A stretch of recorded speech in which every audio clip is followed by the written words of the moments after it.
안녕하십니까. MBN 지하세계에 있는 형호살롱 김영호입니다. 오늘 이 시간에는 국민의힘 총선 참패의 원인을 한 번 더 짚어볼 텐데요. 요즘 국회에서 이분들이 주목을 받고 있습니다. 국민의힘 소장파 모임인 첫 목회인데요. 간사직을 맡고 계신 이재영 국민의힘 강동을 당협위원장과 함께하겠습니다. 어서 오십시오. 네, 반갑습니다. 자, 사실 개인적으로는 우리 이재영 최고위원 시절부터 네, 잘 알고 있어서 예.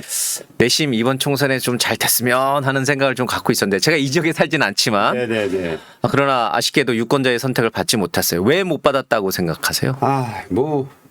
개인적으로는 제 잘못이죠. 제가 부족했고, 제가 선거를 잘 못 치렀고, 결국은 뭐 유권자의 마음에 들지 않았다고밖에 얘기할 수 없는데, 근데 이제 굳이 뭐 좀 분석적으로 말씀드리자면 선거라는 게 뭐 잘 지켜보셨지만 이게 지상전이 있고 공중전이 있잖아요.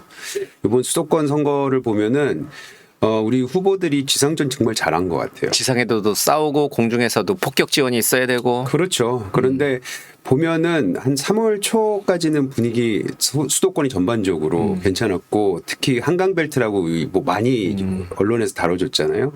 한강벨트에서 이제 싸우고 있는 거기서 선거를 치르고 있는 분들은 대체적으로 분위기가 나쁘지 않았던 것 같아요. 그때 민주당에서 비명 행사가 있었고 일부 전문가들은 오히려 국민의힘이 일당이 될 것이다. 뭐 그렇죠. 170석을 가져갈 거다. 이런 얘기가 있었어요. 그렇죠. 근데 그 170석 뭐 180석 이 얘기 나올 때부터 그냥 불안하더라고요. 왜냐하면 우리가 그거 16년대 겪어봤잖아요. 180석 얘기하다가 뭐 공천 파동 일어나고 하면서 그 120 몇 석으로 주는 걸 보면서 하여튼 뭐 오만하고 자만한 모습을 보이는 순간 이 선거는 되게 힘든데 그 얘기 나올 때부터 약간 불안했는데 뭐 아니나 다를까.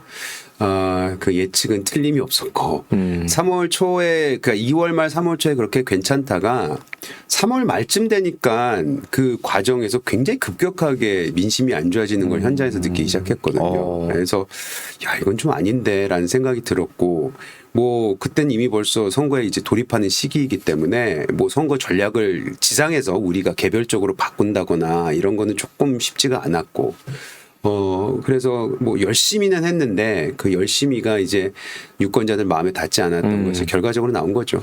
그러면 3월 초까지만 해도 사실 우리 이 후보에게도 좋았던 분위기가 분명히 강동을 해서 있었는데 느껴졌죠. 말에 그게 이제 분위기가 확 급변하면서 갑자기 열세로 이제 바뀌기 시작하는 걸 현장에서 느꼈다. 네네. 꼭 계기가 됐던 게 그러면 그 이종섭 대사 지명 출국 문제 뭐 또 이 황수석의 이른바 언론인 회칼 문제 뭐 그런 시기인가요? 그렇죠. 저는 이제 거기에서 급격하게 안 좋았던 거를 저는 4가지 이벤트가 있었다고 생각을 해요. 이게 방금 말씀하신 이종섭, 그다음에 황상무 발언, 그리고 나서 대파 논란, 그리고 나서 담화.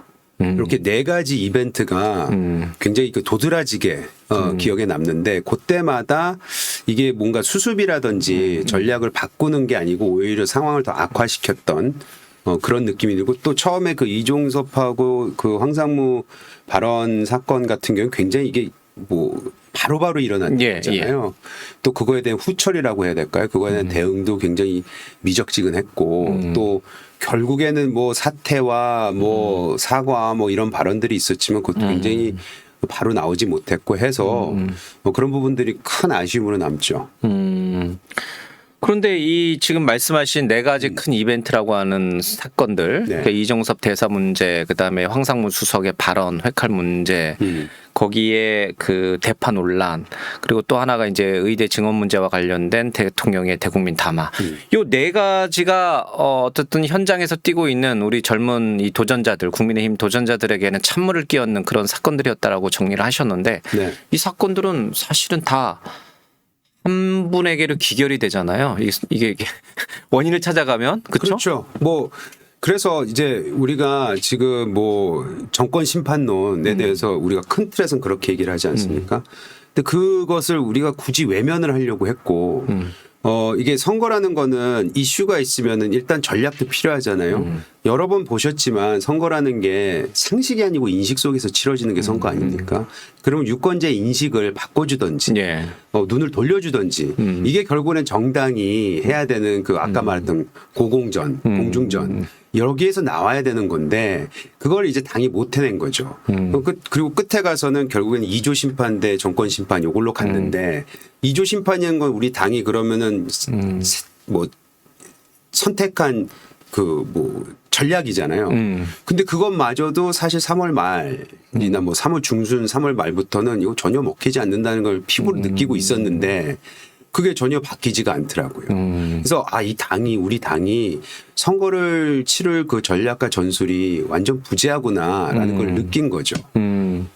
아시다시피 뭐 선거 치르다 보면 뭐 보통 우리가 우스갯소리로 선거 본선거 때는 하루가 한 달 같다 뭐 이런 얘기 하잖아요. 예.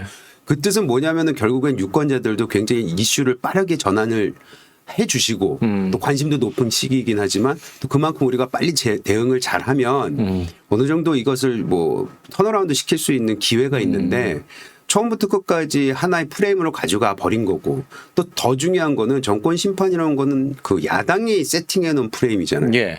그 프레임에 우리가 빠져서 그 프레임 속에서 우리가 선거를 치른 거 아닙니까? 그러니까 우리 이 전략이 없었다는 말씀을 계속 드릴 수밖에 없는 것이 전환할 수 있는 그 능력과 아이디어가 없었다는 거를 뭐 여실히 드러낸 거죠. 그러면 보다 이렇게 직설적으로 얘기하면 그 네 가지 큰 악재들, 네 가지 큰 사건들은 한 분에게로 이제 수렴이 돼요. 그러니까 네. 대통령이 잘못했다. 선거 기간 동안 잘못된 발언, 잘못된 또 대사 임명, 뭐 또 잘못된 대국민 담화, 뭐 여러 가지 이제 이슈로 인해서 대통령이 큰 이제 선거의 분위기를 굉장히 찬물을 끼얹는 그런 국면을 하나 만들었고 또 하나는 그런 국면이 발생했을 때 당에서 선거를 이끌고 있던 한동훈 위원장을 비롯해서 이철규 물론 이제 공동선대위원장이 있었지만 당에 있는 이 선거를 이끌고 있는 한동훈 위원장이라든지 아니면 이른바 친윤계 핵심인 이철규 당시 위원장도 큰 책임이 있다 이렇게 말할 수 있는 거예요? 이철규 의원은 선대위원장은 아니었던 인재영입 위원장인데 그걸 했었죠. 공심위. 그렇죠. 네. 그래서 공심위원을 맞습니다. 했었죠. 공심위원을 했는데 그 모든 사람들이 이제 인식하기로는 굉장히 핵심적인 역할을 했다라고 알고 있잖아요.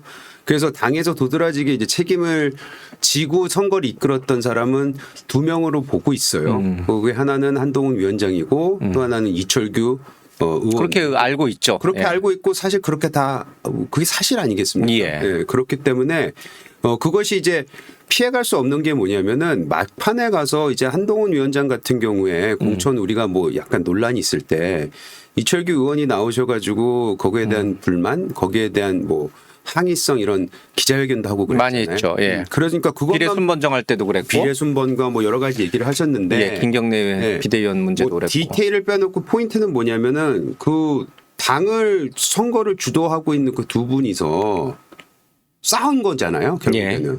그러면 그 내용은 몰라도 딱 보이는 느낌은 뭐냐면 아까 인식 얘기 말씀드렸지만 저 당은 또 싸우네. 선거돼 가지고 공천 가지고 싸우네. 내부 뭐 싸움이 일어났네 이런 느낌이잖아요. 근데 그거는 선거에 전혀 도움이 안 되는 거죠. 선거 한 2주 남겼는데. 근데 이철규 의원은 뭐 본인이 싸웠다기보다는 대통령의 대리인으로 한동훈 위원장과 싸운 거잖아요. 그러니까 한동훈 위원장과 윤 대통령이 대립하는 와중에 또 대통령의 여러 가지 관련된 네 가지 앞서 말한 네 가지 악재가 터지면서 현장에서 그냥 열심히 지상전 전투를 벌이고 있었던 우리 국민의힘 도전자들은 상당히 애를 먹고 이런 참패를 당할 수밖에 없었다. 뭐 그거를 이제 막판에 가서 우리가 윤한 갈등이라고 얘기하지 않았습니까? 근데 윤한 갈등에 이제 중심에 서 있었던 핵에 서 있었던 사람이 뭐 이철규 의원이기 때문에 선거를 이끌었던 사람들 중에 핵심적인 역할을 했던 그 사람 중에 하나다라는 그 가지고 있는 그 소위 말하는 상징성 그거는 뭐 회피할 수 없을 것 같은데. 아직 뭐 총선 백서가 나온 건 아니지만 백서 쓰나마나 지금 답은 다 나와 있는 것 같습니다. 참패의 원인이 어디 있었는지 서울 수도권에서 뛰었던 우리 국민의힘 후보들이 왜 이렇게 안타까운 상황을 직면했는지 그 이유를 이제 다 알아버렸어요. 그러면 이제 처방을 내리면 되잖아요. 그 반대로만 하면 될 거 아니에요. 대통령이 잘못한 부분들을 개선하면 될 일이고 또 당도 윤환 갈등이라는 그런 얘기들이 더 이상 나오지 않게 누군가 일사불란하게 당을 다시 정비해서 이제 끌고 나가면 되는데 자, 그 두 얘기를 좀 한번 해보겠습니다. 네. 대통령이 그러면 더 이상 이제 잘못을 그러니까 국민 눈높이에서 봤을 때 이해되지 않거나 좀 해줬으면 하는데도 외면하거나 이런 것들 없이 이제 앞으로 남은 3년 동안 잘 국정을 이끌고 나간다면 또 이제 다음번에 우리 이제 수도권의 국민의힘 후보들에게 이제 기회가 열리는 거니까요. 자, 그렇게 가는 쪽으로 가야 하는데 지금 총선 끝난 지 이제 한 20여일이 지났잖아요. 보시기에 어때요? 대통령이 뭔가 달라졌어요? 자, 일단 저 대통령에 대해서 말씀을 당연히 대통령으로 귀결될 수밖에 없다고도 말씀하실 수 있는데 제가 한 사례를 드릴게요. 그 용산에서 일했던 대통령실에서 일했던 친구들하고 이제 저보다 나이 어린 후배들도 있으니까 얘기를 해보면 자기는 대통령실에서 나오기 전에는 이렇게까지 분위기가 나쁘지 몰랐다는 거예요. 바깥에서 이런 얘기가 들리는 줄 전혀 몰랐다. 전혀 몰랐대요. 그러니까 선거 직전에 선거 뛰기 위해서 이제 어떤 캠프에 들어가기 위해서 이제 나온 사람인데 그 안에 있을 땐 몰랐대요. 그러니까 저는 이거를 대통령이 잘못했다라고 얘기하기는 너무 쉬운데 이거는 총체적인 문제가 있는 것 같아요. 시스템적으로. 그러니까 용산에 우리가 늘 얘기하자면 왜 쓴소리 못하냐, 레드팀은 없냐 뭐 이런 얘기를 하는데 진짜 없는 것 같아요. 왜냐하면 본인들이 그 안에 있을 때 전혀 못 느꼈다는 거거든요. 예. 그만큼 외부하고 벽을 쌓고 있든지 아니면 그 안에 있으면은 환경상 그렇게 될 수밖에 없다면 누군가는 그거를 인위적으로라도 메시지를 계속 넣어줘야 되거든요. 이렇지 않다. 밖의 분위기는 틀리다. 안에 공개하고 밖의 공개는 완전히 정반대다. 이런 걸 누군가 계속 해줘야 되는데 그리고 그거에 따라서 정책 변화, 메시지 변화가 있어야 되는데 전략이 나와야 되고 홍보를 해야 되고 그런 것이 전혀 안 됐다는 거기 때문에 저는 이건 용산이라는 큰 틀에서 그 용산이랑 뭐 대통령 혼자서 하는 게 아니잖아요. 그 주위에 있는 참모진들은 과연 무엇을 했나 여기에 대해서 우리가 질책을 안 할 수가 없어요. 그리고 당도 당연히 마찬가지로 우리 수적 관계에 대해서 뭐 문제 많다고 얘기를 했는데 이 당이 과연 그러면 좀 더 민심에 가까울 수밖에 없는 구조잖아요. 왜냐하면 현역들이 있고 선거를 뛰면은 우리는 아무래도 매일같이 지역에 나가서 민심을 듣는 입장이니까 그 얘기를 전달 안 한 게 아닌데 그럼 그 얘기가 잘 정돈이 돼서 아니면 최소한 뭐 있는 그대로라도 좀 전달이 됐는지 수정 요청을 했는지 그거에 대해서 알 수가 없는데 결과적으로 보면 안 된 거죠. 그래서 이거는 지금 하루 이틀 잘못된 것이 아니고 그냥 대통령의 탓 이렇게만 볼 수는 없는 거고 대통령만 바뀌면 우리가 바뀔까 우리가 잘 될까 거기에 대해서는 좀 회의적입니다. 오히려 당이 더 바뀌어야 되지 않나라는 생각을 가지고 있기 때문에 천목해도 모여서 우리가 요구하는 건 뭐냐면 대통령한테 바뀌라는 얘기 안 해요. 그건 우리의 사실 우리한테 있는 종속 변수가 아니에요. 그리고 우리는 바뀌라고 한다고 해서 대통령이 바뀌는 건 아니니까. 바뀌든 안 바뀌든 그거는 거기서 결정할 수 있는 거지 우리가 할 수 있는 게 아니에요. 근데 제가 봤을 때 그럼 우리는 문제가 없었냐?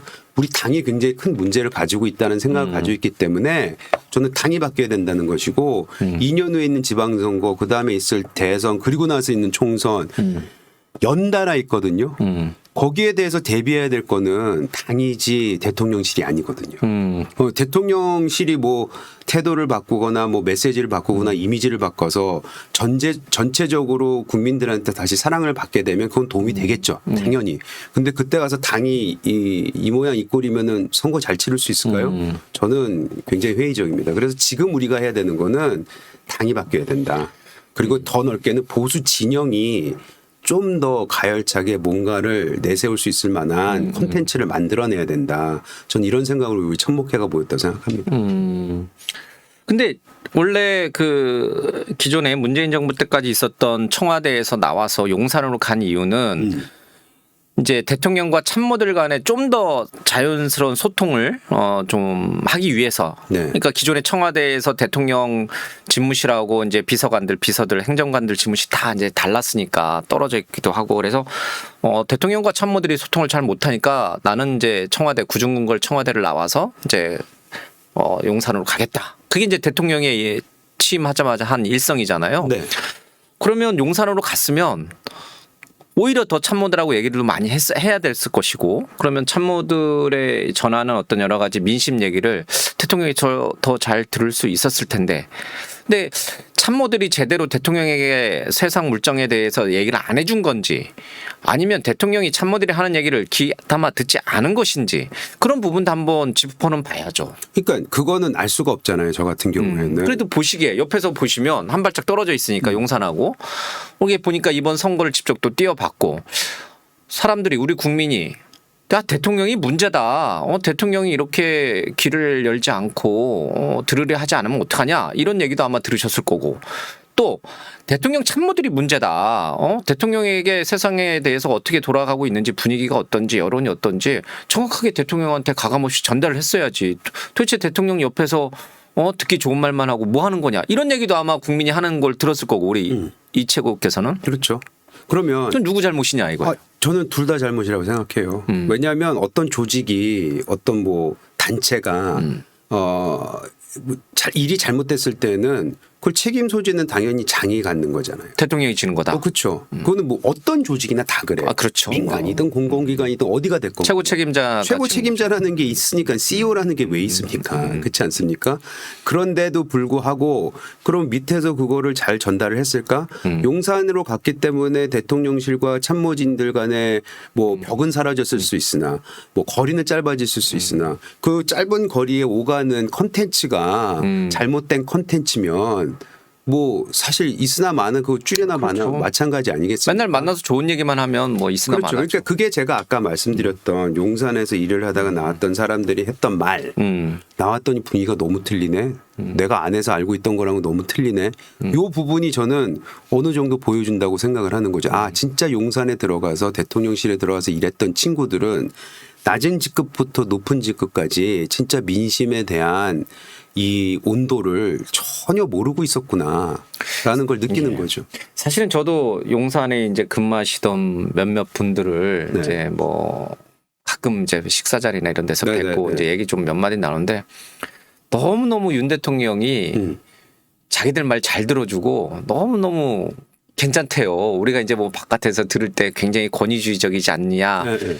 뭐 여러 가지 이제 비판적이고 쓴소리가 많이 있었는데도 그 제가 만났던 용산에 근무했던 그 분들은 대통령이 참모들의 얘기를 잘 들어주는 편이고 또 뭐 여러 가지 이제 정책을 할 때 굉장히 그 샤프하게 또 해박한 지식으로 잘 이끌고 있다는 거예요. 그것만 있는 건 아닌데요라고 얘기를 하면 잘 안 믿으시려고 그랬더라고요. 그럼 본인들 스스로한테 침 뱉는 거 아닌가요? 아니 내 말 잘 들어주고 내 말 했는데 잘못 인식이 밖에서 가지고 있으면 본인들이 잘못된 얘기를 한 잘못된 거잖아요. 정보를 줬다는 거겠죠. 그렇게밖에 해석이 안 되잖아요. 맞아요. 너무 잘 들어주고 너무 모든 걸 잘 이해를 한다는 게 사실이라고 치자고요. 저는 거기에 대해서도 어느 정도 그럴 수도 있겠구나. 살아온 역사를 보면은 그런 생각 듭니다. 예. 근데 그분들이 그럼 과연 본인들은 잘했는데 왜 이러냐라는 얘기를 하는 거나 마찬가지잖아요. 그럼 그 참모진들한테 우리가 어쩔 수 없이 화살을 돌릴 수밖에 없겠네요.